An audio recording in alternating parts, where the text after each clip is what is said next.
Welcome, foolish mortals, to Backtrack Parks. Today, we're unlocking the secrets of one of Disneyland's most legendary rides, the Haunted Mansion. For over 50 years, this spooky estate in New Orleans Square has thrilled guests with 999 happy haunts, and maybe room for one more. But this ride story is more haunted than you might think.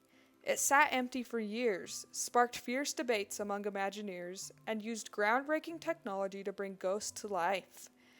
This is Backtrack Parks, where we dive into the history of theme park attractions, Disney, Universal, and beyond.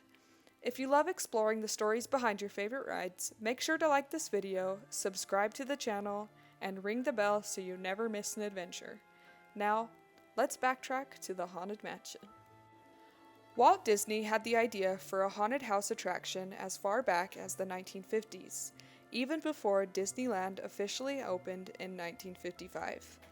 The original plan was for it to sit on Main Street like a spooky old house that didn't quite belong. But over time, the concept shifted, and the mansion eventually found its home in New Orleans Square. Walt wanted it to be spooky, but not terrifying, something that families could enjoy together. At first, Imagineers debated what kind of attraction it should be. Should it be a walk through haunted house, a boat ride through eerie swamps, or maybe a museum of the weird, filled with oddities and illusions? These early ideas planted the seed for what would eventually become the Haunted Mansion. In 1963, the exterior of the Haunted Mansion was finished. A beautiful, Southern-style plantation home inspired by antebellum architecture in Louisiana. But for years, it sat empty.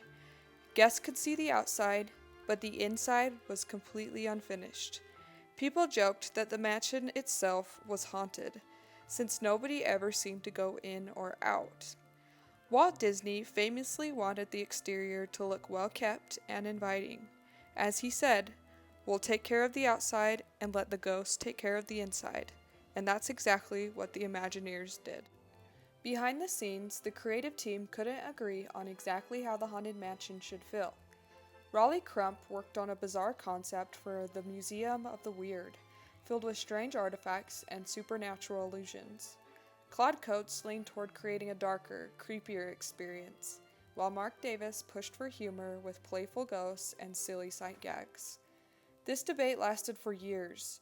Should the ride be scary, or should it be funny?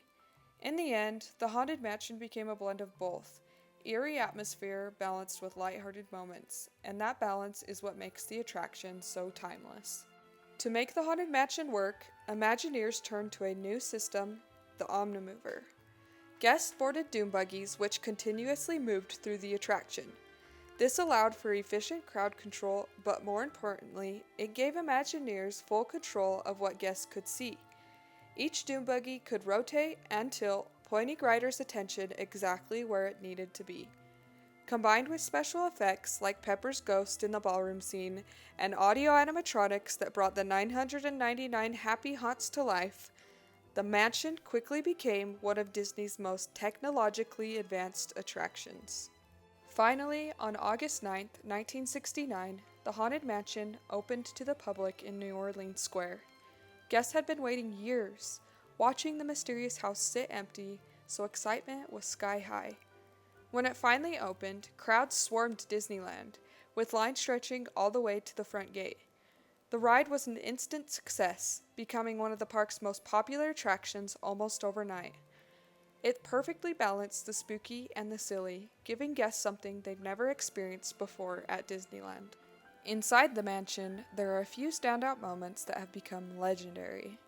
The stretching room, for example, uses a cleverly disguised elevator to lower guests below the Disneyland Railroad tracks. The portrait gallery shows artwork that transforms before your eyes. In the ballroom, Pepper's ghosts create the illusion of hundreds of dancing spirits using mirrors and lighting effects. And of course, at the very end of the ride, the famous hitchhiking ghosts, Ezra, Phineas, and Gus, join you in your doom buggy, ready to follow you home. In 2001, the Haunted Mansion got a seasonal twist with the introduction of Haunted Mansion Holiday. inspired by Tim Burton's The Nightmare Before Christmas.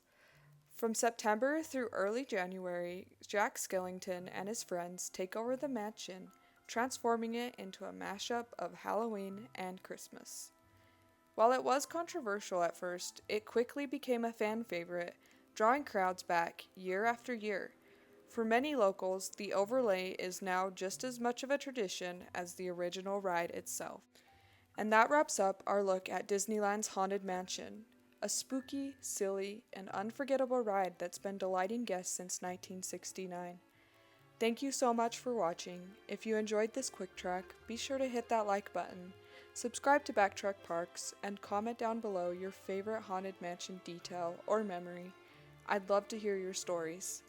I've got plenty more theme park history videos on the way, so until then, I'll see you on the next ride.